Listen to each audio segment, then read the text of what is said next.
Today's GK programme में आपका स्वागत है। आज के टुडेज जीके में आर्थिक समीक्षा 2020-21 के आधार पर प्रश्न पूछे गए हैं। सेशन शुरू करने से पहले कल का रिकैप देख लेते हैं। पहला प्रश्न है, national marine turtle action plan किस मंत्रालय द्वारा जारी किया गया? इसका सही जवाब है पर्यावरण, वन एवं जलवायु परिवर्तन मंत्रालय। अगला प्रश्न है, विश्व उपेक्षित उष्णकटिबंधीय रोग दिवस यानी world neglected tropical diseases day कब मनाया जाता है? इसका सही जवाब है 30 जनवरी। अगला प्रश्न है, कोविड-19 परफॉर्मेंस इंडेक्स में भारत को कौन सी रैंक मिली है? इसका सही जवाब है 86वीं। अगला प्रश्न है, इंडिया जस्टिस रिपोर्ट 2020 के मुताबिक किस राज्य की पुलिस में सबसे ज्यादा महिला हैं? इसका सही जवाब है बिहार। अगला प्रश्न है, करप्शन परसेप्शन इंडेक्स यानी CPI किसके द्वारा जारी किया जाता है? इसका सही जवाब है ट्रांसपेरेंसी इंटरनेशनल। अगला प्रश्न है, गणतंत्र दिवस परेड में भाग लेने वाली किस राज्य की झांकी को सबसे अच्छी झांकी का पुरस्कार मिला है? इसका सही जवाब है उत्तर प्रदेश। अगला प्रश्न है, खबरों में रहा जैरोसाइट क्या है? इसका सही जवाब है खनिज। अगला प्रश्न है, एशियन डेवलपमेंट रिसर्च इंस्टीट्यूट के संस्थापक कौन थे या थी जिनका हाल ही में निधन हो गया? इसका सही जवाब है शैबल गुप्ता। अगला प्रश्न है, पथरू घाट विद्रोह किस राज्य में हुआ था? इसका सही जवाब है असम। अंतिम प्रश्न है, भारत का पहला इग्लू कैफे कहाँ बनाया गया है? इसका सही जवाब है गुलमर्ग।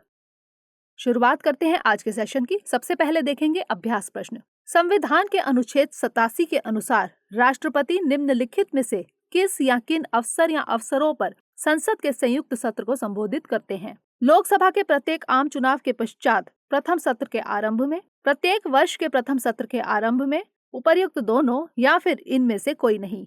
इसका सही जवाब है ऑप्शन सी, उपर्युक्त दोनों। भारतीय संविधान के अनुच्छेद 87 में राष्ट्रपति द्वारा संसद के दोनों सदनों को 2 अवसरों पर विशेष रूप से संबोधित करने का उल्लेख है। पहला अवसर, राष्ट्रपति प्रत्येक आम चुनाव के बाद नई लोकसभा की पहली बार गठन होने पर शुरुआती पहले सत्र में संसद के दोनों सदनों को संबोधित करते हैं। दूसरा अवसर, प्रत्येक वर्ष के पहले सत्र में राष्ट्रपति संसद के दोनों सदनों को संबोधित करते हैं। राष्ट्रपति के अभिभाषण में नए वर्ष के लिए सरकार की नीतियों और योजनाओं का उल्लेख होता है। यह अभिभाषण सरकार के एजेंडे की जानकारी देता है। भारतीय संविधान राष्ट्रपति को संसद के किसी भी सदन या दोनों सदनों की संयुक्त बैठक को संबोधित करने का अधिकार देता है। तो इस तरह इस प्रश्न का सही जवाब है ऑप्शन सी। हमारे वीडियो अंग्रेजी में देखने के लिए फॉलो करें हमारा ही दूसरा YouTube चैनल दृष्टि IAS इंग्लिश। आज के सेशन का पहला प्रश्न है, आर्थिक सर्वेक्षण 2020-21 निम्नलिखित में से किसे समर्पित रहा है? कोरोना वॉरियर्स को, किसानों को, सैनिकों को या फिर समावेशी विकास को? इसका सही जवाब है ऑप्शन ए, कोरोना वॉरियर्स को। केंद्रीय वित्त एवं कॉर्पोरेट कार्य मंत्री निर्मला सीतारमण ने हाल ही में आर्थिक सर्वेक्षण 2020-21 पेश किया। यह आर्थिक सर्वेक्षण 2 वॉल्यूम में पेश किया गया है। इस बार का आर्थिक सर्वेक्षण कोरोना वॉरियर्स को समर्पित रहा। कोविड-19 महामारी की शुरुआत के बाद भारत ने जीवन और आजीविका की सुरक्षा पर ध्यान केंद्रित किया है। बता दें कि यह रणनीति हैंसन एंड सार्जेंट 2001 की नोबेल पुरस्कार से सम्मानित शोध से प्रेरित थी। यह रणनीति है अत्यधिक अनिश्चितता होने पर सबसे खराब स्थिति में नुकसान को कम करना। तो इस तरह इस प्रश्न का सही जवाब है ऑप्शन ए। अगला प्रश्न है, आर्थिक समीक्षा के मुताबिक कोरोना काल में भारतीय अर्थव्यवस्था द्वारा किस प्रकार की रिकवरी का अनुमान लगाया गया? C आकार रिकवरी, T आकार रिकवरी, V आकार रिकवरी या फिर W आकार रिकवरी? इसका सही जवाब है ऑप्शन सी, V आकार रिकवरी। इस बार के आर्थिक सर्वेक्षण में सरकार ने कोरोना काल के समय में भारतीय अर्थव्यवस्था में V आकार की रिकवरी यानी V शेप्ड रिकवरी होने का अनुमान लगाया है। यह रिकवरी मेगा वैक्सीनेशन ड्राइव एवं सेवा क्षेत्र, उपभोग और निवेश में उछाल के चलते संभव हो सकेगी। इसके अलावा ऊर्जा मांग, rail freight, e-way bills, GST collection, इस्पात के उपभोग जैसे इंडिकेटर्स में बढ़ोतरी के चलते भी इस रिकवरी की संभावना जताई जा रही है। बता दें कि पहली तिमाही में GDP में 23.9% जबकि दूसरी तिमाही में 7.5% की गिरावट देखी गई थी, जो कि V शेप रिकवरी को दर्शाता है। तो इस तरह इस प्रश्न का सही जवाब है ऑप्शन सी। अगला प्रश्न है, आर्थिक समीक्षा में भारत ने 4 पिलर स्ट्रेटजी को अपनाने की बात कही है। निम्नलिखित में से कौन सा पिलर इसमें शामिल नहीं है? कंटेनमेंट, फिस्कल, फाइनेंशियल या फिर इनोवेशन? इसका सही जवाब है ऑप्शन डी, इनोवेशन। कोविड-19 महामारी की वजह से पूरी दुनिया को आर्थिक मंदी का सामना करना पड़ा। लॉकडाउन और सोशल डिस्टेंसिंग के नियमों के कारण वैश्विक अर्थव्यवस्था को भारी मंदी का सामना करना पड़ा। दुनिया भर की सरकारों और केंद्रीय बैंकों ने विभिन्न नीतियों के जरिए अपनी अर्थव्यवस्थाओं को समर्थन दिया। इस दिशा में भारत ने 4 आयामों वाली रणनीति यानी 4 पिलर स्ट्रैटेजी को अपनाया। इन आयामों में शामिल है कंटेनमेंट, फिस्कल, फाइनेंशियल और लॉन्ग टर्म स्ट्रक्चरल रिफॉर्म। तो इस तरह इस प्रश्न का सही जवाब है ऑप्शन डी। अगला प्रश्न है, आर्थिक समीक्षा 2020-21 में वित्तीय वर्ष 2021-22 के लिए वास्तविक जीडीपी दर कितनी अनुमानित की गई है?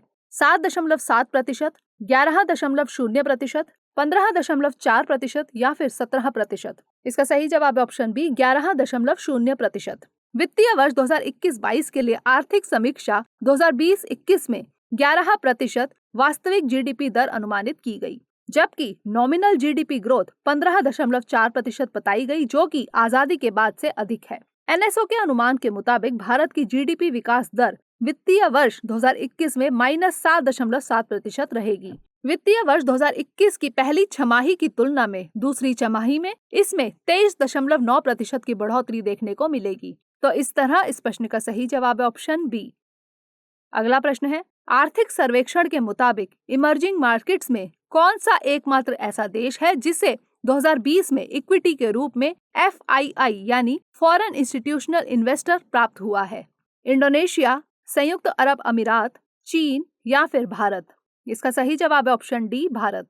वित्तीय वर्ष 2020-21 के दौरान भारत निवेश के लिए सबसे पसंदीदा देश रहा। आपको बता दें कि नवंबर 2020 में कुल FPI इनफ्लो $9.8 बिलियन रहा। महीने के संदर्भ में देखें तो यह आंकड़ा सर्वाधिक है। इसके अलावा इमर्जिंग मार्केट्स में भारत ही एकमात्र ऐसा देश है जिसे 2020 में इक्विटी के रूप में FII प्राप्त हुआ है। यहाँ FII से तात्पर्य फॉरेन इंस्टीट्यूशनल इन्वेस्टर से है। तो इस तरह इस प्रश्न का सही जवाब है ऑप्शन डी। अगला प्रश्न है, आर्थिक समीक्षा के अनुसार वित्तीय वर्ष 2021 में करंट अकाउंट सरप्लस जीडीपी का कुल कितना फीसद रहेगा? 2%, 3%, 4% या फिर 5%? इसका सही जवाब है ऑप्शन ए, 2%।